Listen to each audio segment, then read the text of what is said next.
GSTR 3B return நில் return எப்படி நம்ம வந்து ஃபைல் பண்ணலாம் அப்படிங்கறத பத்தி நம்ம பார்ப்போம். ஸோ லாகின் பண்றது எப்படி அப்படிங்கறத பத்தி நம்ம ஜிஎஸ்டிஆர் 1 ரிட்டர்ன் ஃபைல் பண்ணும்போது நம்ம வந்து டிஸ்கஸ் பண்ணியிருந்தோம். லாகின் பண்ணி முடிச்சுட்டு நீங்க டைரக்டா சர்வீசஸ் அப்படிங்கிறது எடுங்க. இதுல ரிட்டர்ன் அண்ட் ரிட்டர்ன் டேஷ்போர்ட் அப்படிங்கறத நீங்க எடுத்துக்கலாம். ஃபர்ஸ்ட் டைம் நீங்க லாகின் பண்றீங்க அப்படின்னாவே டைரக்டா நம்மளுக்கு ஸ்க்ரோல் பண்ணி பார்க்கும்போது ரிட்டர்ன் டேஷ்போர்ட் அப்படிங்கிறது உங்களுக்கு வரும். தென் இங்க நீங்க பாத்தீங்க அப்படின்னா ஃபினான்சியல் இயர், தென் குவார்டர், எந்த குவார்டருக்கான மந்த் அப்படிங்கறத சூஸ் பண்ணுங்க. எந்த மந்த்ங்கிறத சூஸ் பண்ணிட்டு சர்ச் கொடுங்க. சர்ச் கொடுத்துட்டீங்க அப்படிங்கிற பட்சத்துல ஃபர்ஸ்ட் நீங்க ஃபோக்கஸ் பண்ண வேண்டியது என்ன அப்படின்னா ஜிஎஸ்டிஆர் 1 ரிட்டர்ன் ஃபைல்டுன்னு இருக்கா அப்படிங்கறத நீங்க ஃபர்ஸ்ட் பார்க்கணும். ஏன்னா ஜிஎஸ்டிஆர் ரிட்டர்ன் 1 ஃபைல் பண்ணாம நம்மளால டைரக்டா ஜிஎஸ்டிஆர் 3B ரிட்டர்ன் ஃபைல் பண்ண முடியாது. ஸோ ஜிஎஸ்டிஆர் ரிட்டர்ன் 1 ஃபைல் பண்ணி முடிச்சதுக்கு அப்புறம் நீங்க டைரக்டா 3B ரிட்டர்னை ப்ரிப்பேர் ஆன்லைன் அப்படிங்கறத நீங்க கிளிக் பண்ணி ஓபன் பண்ணிக்கிறீங்க. இதுல உங்களுக்கு to you want to file நில் ரிட்டர்ன் அப்படின்னு ஒரு ஆப்ஷன் கேட்கும். இதுல எஸ் அப்படிங்கறத நீங்க கொடுத்தீங்க அப்படின்னா நீங்க நில் ரிட்டர்ன் அப்படிங்கறது ஃபைல் பண்ணலாம். இப்ப எஸ் கொடுத்துட்டு அகைன் நெக்ஸ்ட் அப்படிங்கிறது கொடுங்க. நெக்ஸ்ட் கொடுத்தீங்க அப்படின்னா நம்மளுக்கு ஒரு இன்ஃபர்மேஷன்ஸ் ஒண்ணு உங்களுக்கு இங்க ஷோ ஆகுது. இதை பொறுத்த வரைக்கும் என்ன அப்படின்னா ஜிஎஸ்டிஆர் 1 அதாவது லயபிலிட்டி அப்படிங்கிறதுல உங்களுக்கு ஃபர்ஸ்ட் டேபிள் இது ஜிஎஸ்டிஆர் 1 ஃபைல் பண்ணிட்டோமா பண்ணலையா அப்படின்னு பாக்குறதுக்காக இங்க ஃபைல்டு அப்படின்னு சொல்லிட்டு ஒண்ணு காட்டுது. அடுத்து ரிவர்ஸ் சார்ஜ் பேசிஸ்ல ஏதாவது சம்மரி கிரியேட் ஆயிருக்கா அப்படிங்கிறத நீங்க வந்து பாத்துக்கணுங்க.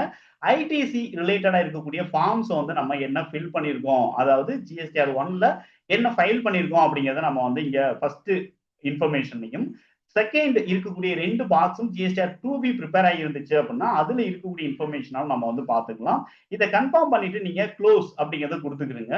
கொடுத்துட்டு வெரிஃபிகேஷன்ல நீங்க டைரக்டா என்ன பண்ண முடியும் அப்படின்னா நீங்க இந்த ஃபார்மை அக்செப்ட் பண்றீங்க அப்படிங்கிறதுக்காக இந்த பாக்ஸை டிக் பண்ணுங்க. டிக் பண்ணிட்டு உங்களுடைய authority signature, okay, authorised signature அப்படிங்கறத நீங்க செலக்ட் பண்ணுங்க. செலக்ட் பண்ணிட்டு டைரக்டா நீங்க என்ன பண்ணலாம் அப்படின்னா இவிசி மோட்ல நீங்க வந்து என்ன பண்ண முடியும் அப்படின்னு சொல்லிட்டு பாத்தீங்க அப்படின்னா நீங்க ஃபைல் பண்றீங்க, அதாவது ஓடிபி மூலமா ஃபைல் பண்றீங்க அப்படிங்கிற ஆப்ஷன் உங்களுக்கு ஆக்டிவேட் ஆகும். இதை நீங்க கிளிக் பண்ணிட்டு ஓடிபிக்காக நீங்க வெயிட் பண்ணுங்க.